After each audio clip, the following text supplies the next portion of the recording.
बहुत सुंदर मंदिर है यो।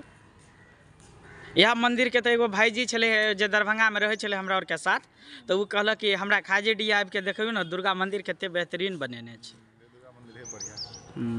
खाजेडी में देखियो स्थित है। और भाईजी से कनी जाने के कोशिश करे छिए कि खाजेडी कहियो अहाँ मेला एलौ हँ कि नहीं? मेला त आयल छी, देखे में बहुत नीक लागल हैत।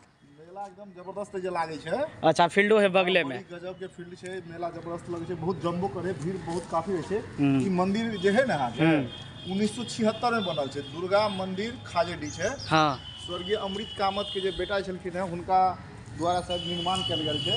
आ देखे छियै ये जो ग्रिल सब जे बनेने छै से स्वर्गीय महावीर चौधरी के नाम से देखे छियै लिखल छै पर, बड़ा सुंदर छै।